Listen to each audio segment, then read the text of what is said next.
Sholat yang ditinggalkan dalam keadaan Anda sudah wajib melakukan sholat. Sudah balik, bukan sebelum balik. Sholat yang ditinggalkan saat sudah balik. Maka sholat itu wajib diqadha. Baik meninggalkannya karena lupa, lalai, ketiduran, atau sengaja meninggalkannya. Ini disepakati oleh para ulama. Nggak ada perbedaan dalam hal ini. Yang ada perbedaan adalah, itu pun bukan mazhab Syafi'i. Jika ada seseorang sengaja meninggalkan sholat, maka tidak ada qadha baginya, karena dia sudah kurang ajar. Nah ini. Tapi tidak usah kita pakai ini, apapun bentuknya. Orang yang meninggalkan sholat dengan sengaja atau tidak sengaja, itu jadi utang baginya. Itu utang jadi utang baginya. Dan ini disepakati, ini sudah kalau orang punya hutang sholat, sudah punya. Man nama an sholatin falyusalli ma tastayqadh. Man nasiya an sholatin falyusalliha hatta tadhakkar. Atau kama qala Rasul sallallahu alaihi wasallam. Kalau kita lupa meninggalkan sholat, maka sholatlah di saat dia ingat. Intinya bahasanya mengqadha sholat adalah ada dan harus. Cuma nanti perbedaannya lagi adalah dibahas oleh para ulama cara meninggalkannya.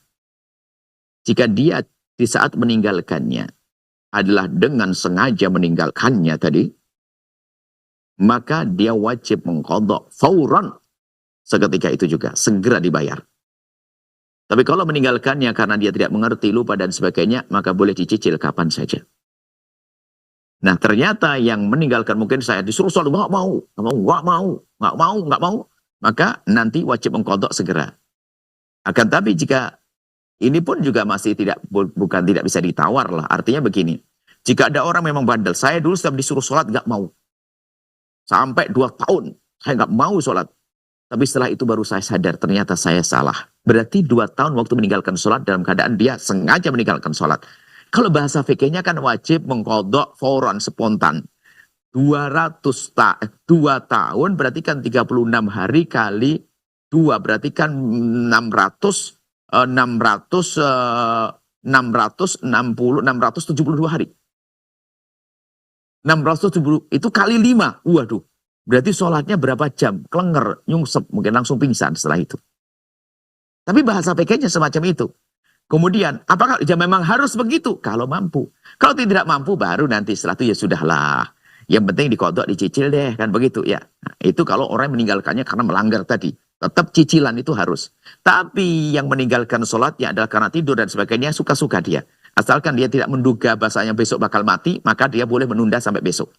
Tapi kalau dia katakan, besok kamu akan mati, maka dia harus segera melakukan saat ini. Gimana tahu besok akan mati? Akan dikisos misalnya. Berarti beresin utangmu dulu sebelum dikisos. Misalnya, ini gambaran dalam bahasa fikihnya.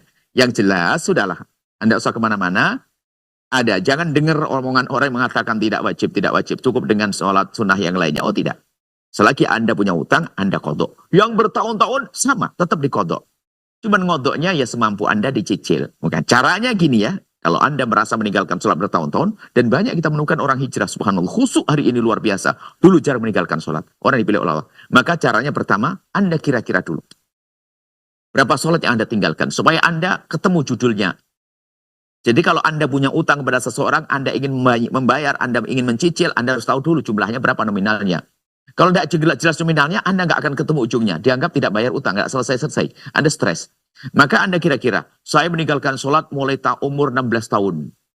Atau umur 14 tahun, saya mulai balik nggak mau sholat.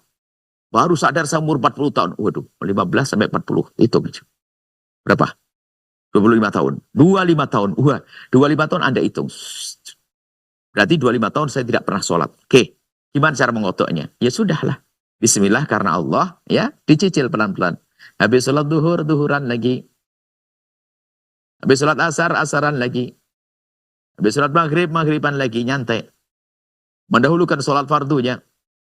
Nanti kapan kebayar lengkap? Ya pas 25 tahun, berarti lumayan. 40 tahun tambah 25, 65 tahun sudah lunas.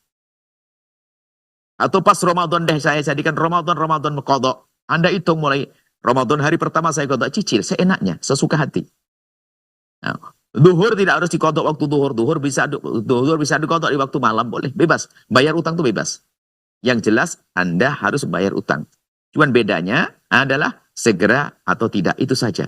Tapi tetap lebih baik adalah Anda segera beresin agar utang Anda tuntas. Tapi kadang-kadang kalau harus beresin langsung sekaligus, apalagi 2 tahun, 3 tahun, bisa stres dia. Wah, sholat tok sampai bungkuk nanti. Maka dicicil saja biar nyaman. Ya, biar enak. Intinya ingin menjelaskan bahwasanya yang punya utang tetap wajib dibayar sholatnya. Bayar utang sholat harus. Ini adalah hampir disepakati para ulama. Hanya tadi ada perbedaan jika orang membangkang saja tidak mau sholat. Baik, itu saja.